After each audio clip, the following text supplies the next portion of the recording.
Friends, hello and welcome to this very special July 4th episode of The Legal Breakdown. Today is, of course, Wednesday, July the 3rd, and tomorrow is Independence Day.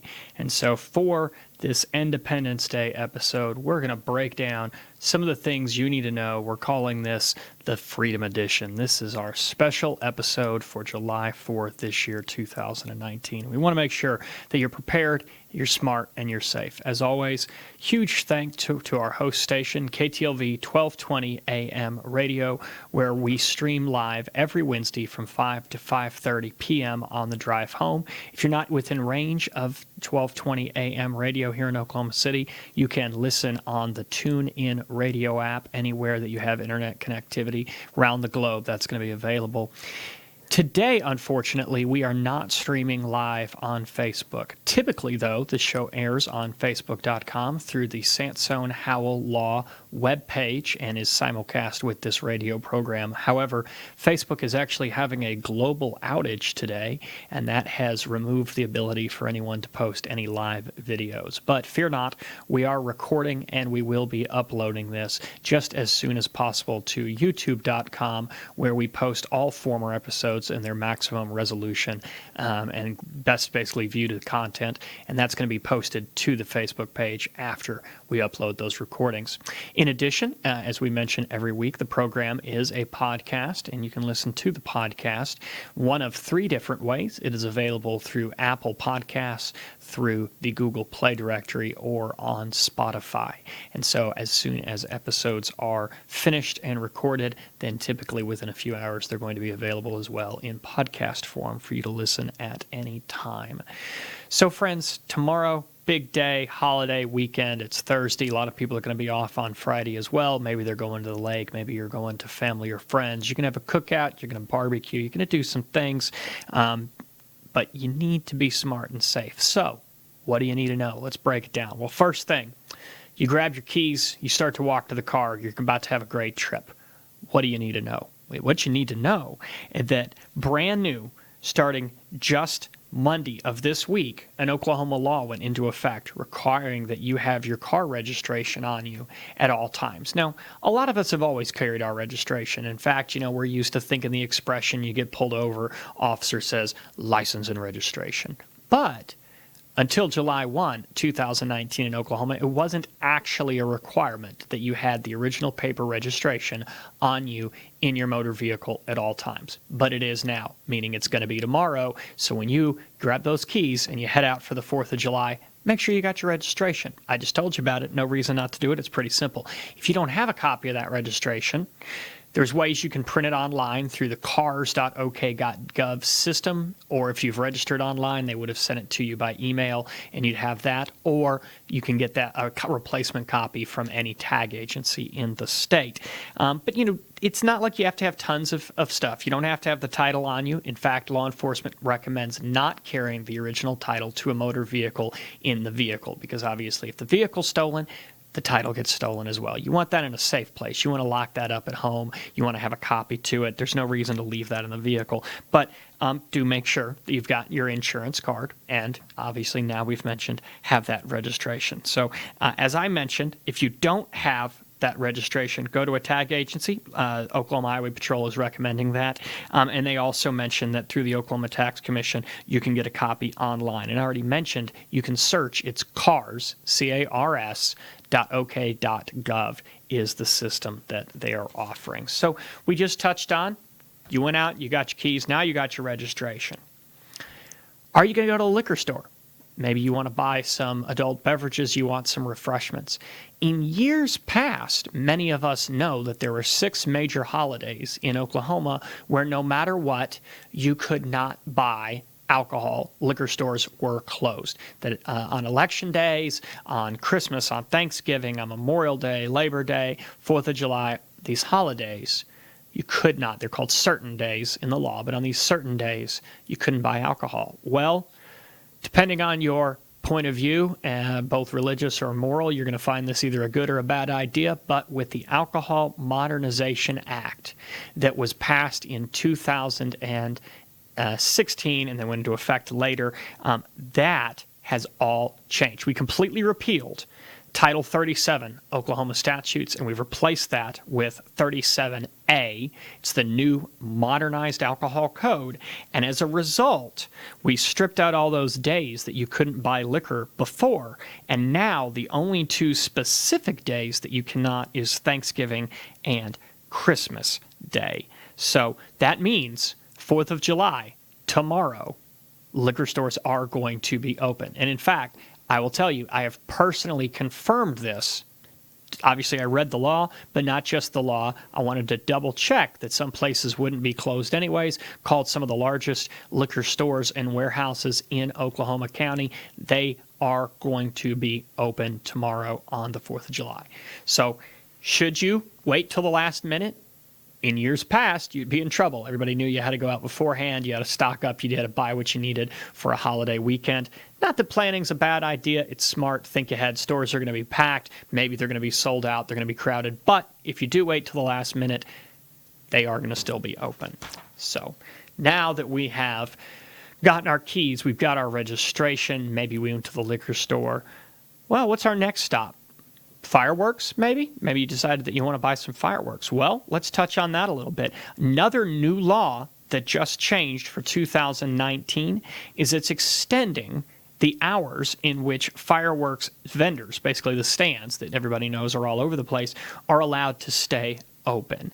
Now, remember, large licensed manufacturers, distributors, or wholesalers are always allowed to be open year-round. So, for example, there is a place on I-35 that many of us know and have passed.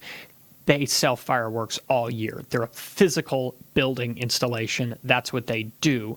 They don't have to close and stop selling fireworks. But the pop-up vendors, the places that are just here and there, and they're not permanent and year-round, they have always been limited as to how often they're allowed to sell, or the length of time they're allowed to sell for. Well, State Bill 635 took effect July 1, just like the registration laws did, and it now allows the licensed retailers to stay open from June 15th until either July the 6th or the first Sunday after July 4th, whichever comes later.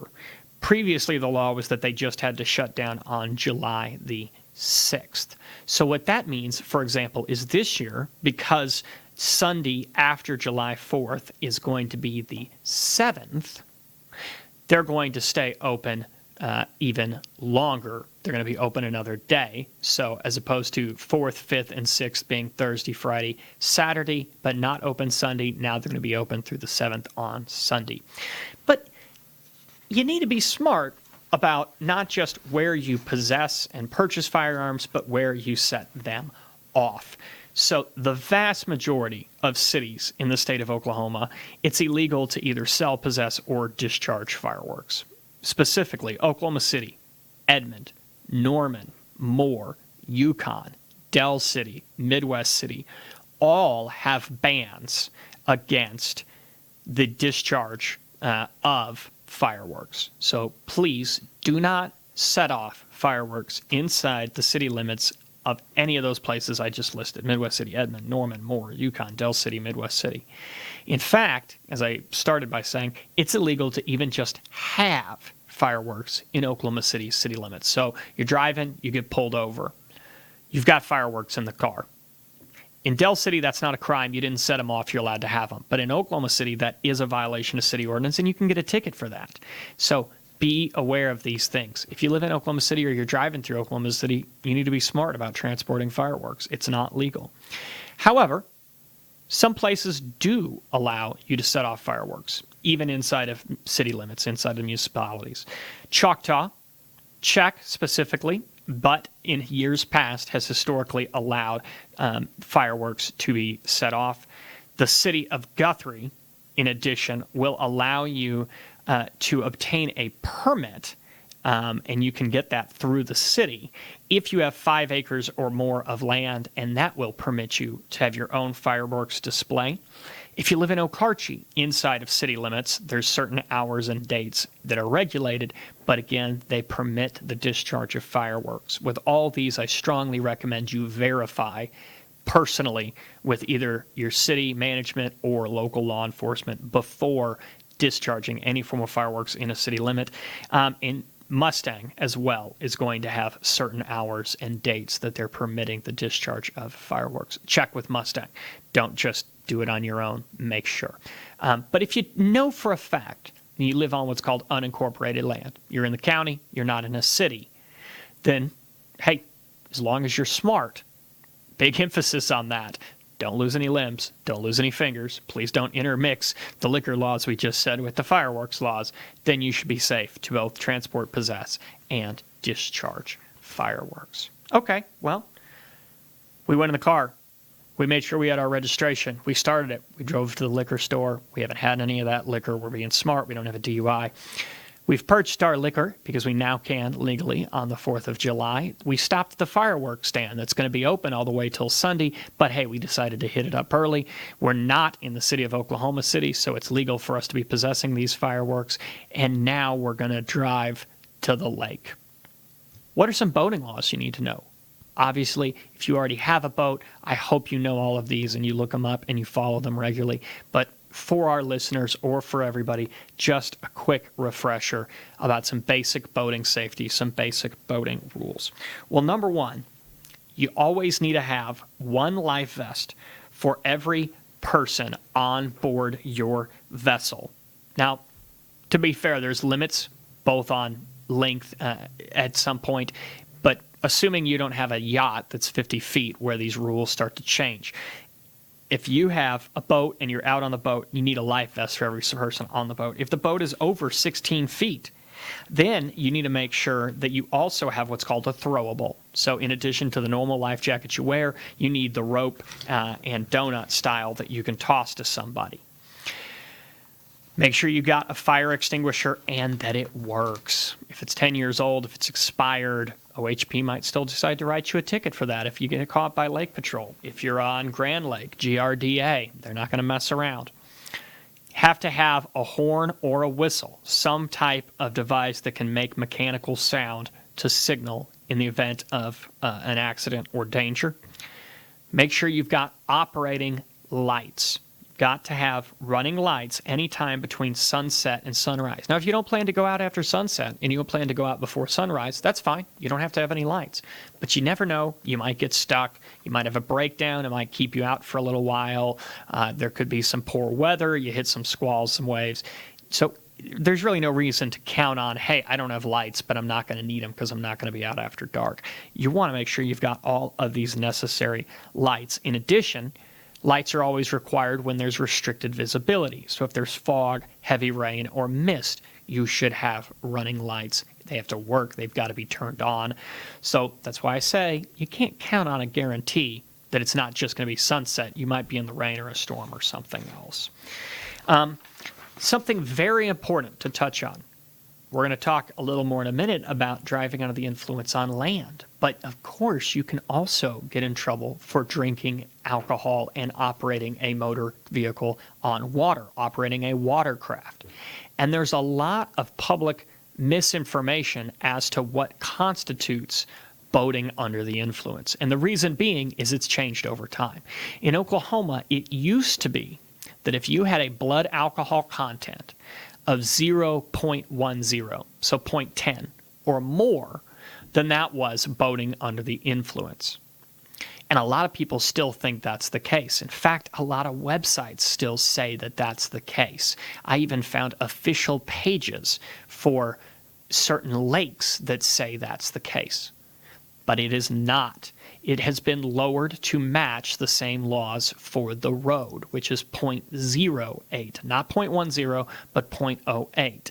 And so the threshold to be considered intoxicated when boating has been decreased. Hey, that's a good thing. Safety first. You shouldn't be out there being dangerous with a watercraft, but you need to be aware that that threshold has gone down.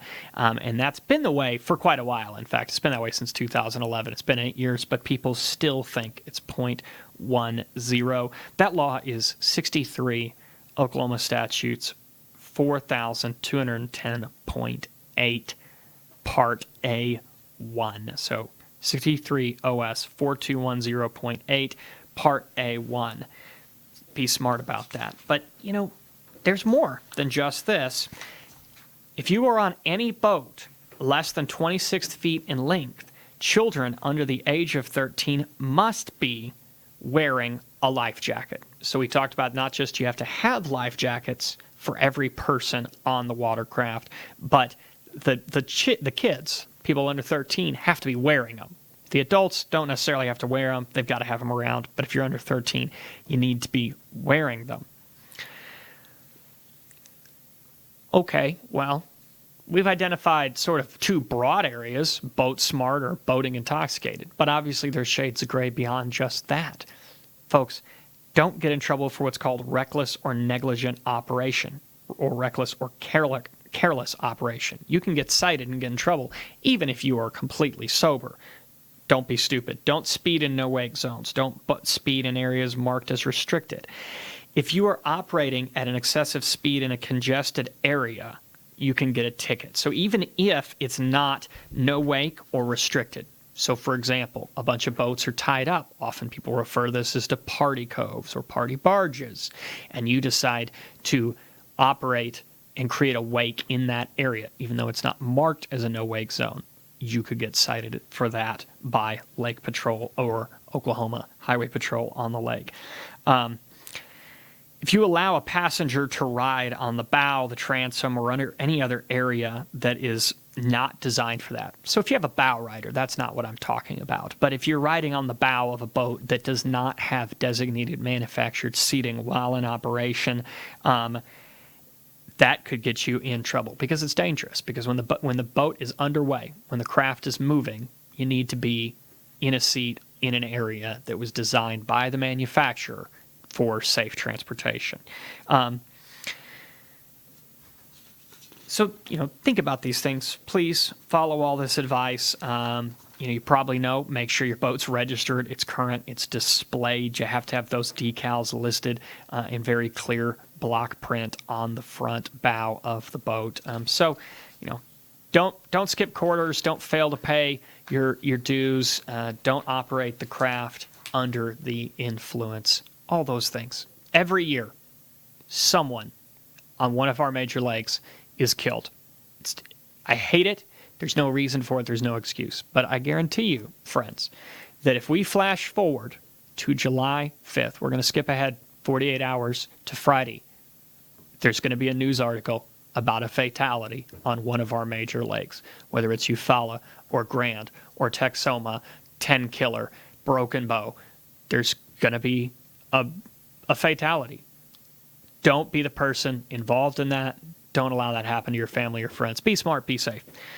Okay, we finished everything up. We've been out boating all day long. Now we come back and we're going to go to dinner. But before you grab those keys and you've been boating all day, let's run through our checklist again. We grabbed our keys. Do we have our registration?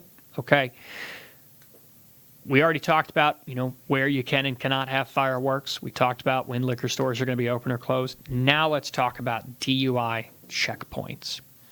Now, in a prior episode, I went very in-depth and I talked all about DUI. And so the goal for the remainder of today's episode is not to necessarily rehash what you need to know about driving under the influence. It's to talk more specifically about DUI checkpoints, because that's sort of a beast in and of itself. That's a whole different issue compared to just being pulled over. But we don't want to just be pulled over. We don't want to be drinking and driving. .08, don't give the cops an excuse. All these things we've talked about. But so first, let's talk very specific. It's been published, because it has to be, and I'll go over that in a minute, that there will be DUI checkpoints in both Cleveland and Oklahoma County for the 4th of July. Cleveland County and Norman has announced that in cooperation with OHP, they're going to be doing checkpoints in Norman from 11 p.m. Thursday through 2 a.m. Friday, according to their news release. Oklahoma County deputies and War Acres and Bethany are going to have a checkpoint on July the 5th. It will be at an undisclosed location from 11 p.m. Friday and continue until 2 a.m. Saturday. Officers from Oklahoma City, Edmond, and Valley Brook will also be conducting what are called high visibility patrols across their cities during the holiday. But the reason, of course, this happens is because during the 2017 holiday weekend, OHP reported there were 694 crashes in the state of Oklahoma, with 11 people killed in those wrecks. In more than half of those 694 motor vehicle accidents, July 4th holiday weekend, there was drugs or alcohol involved. That is staggeringly scary. You're talking about nearly 350 wrecks. Not just people operating, not just getting a DUI where you got pulled over and you were fortunate that there was no motor vehicle accident, but there were over 350 motor vehicle accidents involving drugs or alcohol in one holiday weekend. We only have 77 counties, and we only got 2 cities with a population over 100,000 people. We can run the numbers. Don't be a part of the problem. There's no excuse. Use Lyft, use Uber, use a DD, have a friend, stay at home, stay at the lake, whatever you need to do. But so we've touched on that there are going to be these DUI checkpoints. I want to mention as well that OHP is actually offering a $10 Uber coupon. And so I'm going to read the link out, but you can find this link on the Oklahoman and News 9's websites. They've made sure they get it out there. But if you go to DUIOK.com. It's ENDUIOK.com. NDUIOK.com. They're going to have a link where you can request the Uber code and you get a $10 coupon. So, folks, even the police are giving you a coupon for discounted free rides or discounted rides as opposed to drinking and driving. Take advantage of that. No reason to not take advantage of these types of things. Just to harp and touch on again, the starting price for most DUI lawyers is going to be $1,500. You talk about if there's a wreck involved or if you've got something catastrophic like we just touched on, it's going to start to go up a lot. So you can compare, use the $10 free coupon, or maybe look at the average cost of a DUI total between court costs, attorneys' fees, interlock ignition systems is about $5,000. But so DUI checkpoints. What does the government have to do to make them legal? Well, the Supreme Court's had a lot of cases on this, and so I want to share some of that information with you now. Now, I'll tell you that because of all the things we've just done, the checkpoints in Cleveland County and in Oklahoma County are very likely perfectly fine. They're on the up and up. They're valid. But some of the things you need to know is the decision to establish a checkpoint and the location needs to be done by what's called supervisory enforcement personnel. In other words, it's got to come from the top down. It's got to be a department-wide decision. It's not 2 or 3 officers decide they want to run their own checkpoint and they're going to put it together. So 2 or 3 cops from Norman PD or OHP do not constitute a valid decision to make a DUI checkpoint. It needs to be from the higher level administration. In addition, they have to have what's known as a neutral formula. So when determining who to stop and who to check, they have to use the same standard on all vehicles. It has to be a very clear, written, published method by which they're checking people. So if you've got a DUI stop, cars come up to the stop. I can't just willy-nilly decide, well, you are a particular race, I'm going to be prejudicial against you. Or you're female, I don't like women drivers, I'm going to be prejudicial and make you stop. No, we need to be looking for, did you admit to having consumed alcohol today? All right, pull over here, we're going to do more tests. Do I smell alcohol or have reason to go further? Do you have the other signs of blurry eyes, water eyes, some things like that? You have to be very clear as to who's getting stopped and why. Are we checking everybody coming through for that, or what is that formula? They've got to take safety precautions, meaning it has to be properly lit, it has to be identified, it has to be marked. This is not a trap, like a speed trap, where all of a sudden you pull up to an area and you find out, now, oops, I'm in it. Flares, road cones, lights. You should know very clearly if you're approaching a DUI checkpoint, because otherwise it's unsafe. Someone could not realize, not slow down, have a big wreck, cause a pileup, hurt both law enforcement as well as civilians. So it's got to be marked. law enforcement's supposed to execute very good judgment in the day of time and length of the checkpoint. So, for example, I read off about these checkpoints. Notice they're from 11 to 2 a.m. Well, that's reasonable because that's the peak hours for when people have consumed alcohol and are leaving establishments that sell alcohol, namely restaurants and bars. On the other hand, they're not running them from noon one day to noon the next and just intruding on everyone's right to public transportation in that area. So they're narrowly defined. They're specific. They have to have a plan in the judgment. It has to be published. This is the big thing, and like I said, this is the requirement that's been now obviously satisfied, is that you have to let people know through the media that a checkpoint's going to happen. And the idea behind Supreme Court case law here is that if you've been told about it and you still decide to go through it, then you don't really get to argue that it's an intrusion of your constitutional rights because you knew about it and you could have gone a different direction. So there's no argument about, did you have probable cause for a stop? Is it a violation of my civil liberties? Did you intrude on my rights without cause by stopping me at a checkpoint if it's been properly published and you knew? You checked the news, you heard about it on my show, you heard about it in the paper. Now you know. So you know to not drive, to get an Uber, to get a taxi, to have a friend, whatever. But so it's got to be published. We talked about the length and the nature of it, and the fact that random has to be very clearly defined. And so it can't be just something where the officers decide, I'm going to pick you and I'm going to pick you. They have to have a reason to identify who they're stopping, how they're stopping, why they're stopping. There's other types of checkpoints I would mention. In fact, they've got administrative enforcement checkpoints and things like that where we're going to be checking insurance or license or vehicle safety, those things. But again, they have to be published. They have to be made aware.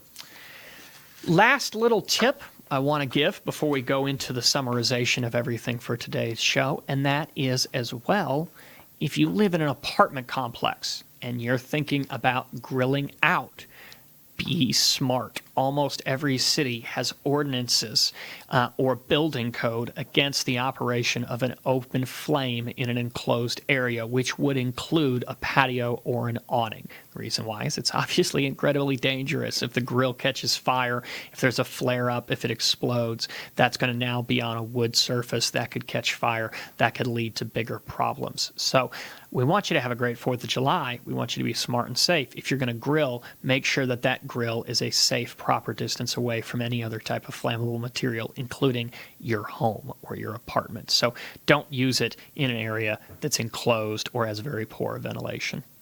Folks, let's sum it all up. This is the Freedom Edition. This is 4th of July. Tomorrow's the big day. It's our Independence Day. Let's make sure that we're being smart. Before we go outside and we grab our keys to get in the car, what are you going to do? You're going to have your registration on you because it's the law. As of July 1, Monday of this week, you've got to have that registration. Now you get in the car, you're sober, you haven't been drinking and driving. You drive to the liquor store because for the first time in basically in our state's history, they are going to be open on the 4th of July. You cruise on past the liquor store, those fireworks stands, they're going to be open all the way through Sunday, July the 7th. That's longer than in years past. Normally they would have closed on the 6th. You're getting an extra day this year. But do you buy them? Do you not? If you're in Oklahoma City, be smart about it. If you're transporting fireworks, that could be a ticket. You buy fireworks, you're not in Oklahoma City. Do you set them off? Well, not in almost any city limit with the exception of some of the ones we mentioned, but you still need to check with the city. If you live in Guthrie, Okarche, or Mustang, be smart before you set them off. Make sure you know the hours and the dates. But if you live in Del City, Midwest City, Yukon, Edmond, Moore, Oklahoma City, you're not setting off fireworks. Don't do it. You're going to get a ticket. You're going to get in trouble. Hey, if you live near me, I've got a 7-week-old baby. You set off fireworks, I will call the cops on you. Sorry, I'm going to rain on your parade. You wake her up, you get to deal with that. And then we go to the lake. We're going to be smart. We're going to have our horn. We're going to have our lights. We're going to have life jackets for everybody. If we got people 13 or under on our boat, they're going to be wearing life jackets. We're going to have our throwable if our boat is over 16 feet. If we're not going to speed through the no-wake zones. We're not going to speed in restricted areas, and we are definitely not going to be having more than we would on the road. Friends, It has been a wonderful episode. Be safe and smart. Happy Independence Day. We will see you soon on The Legal Breakdown.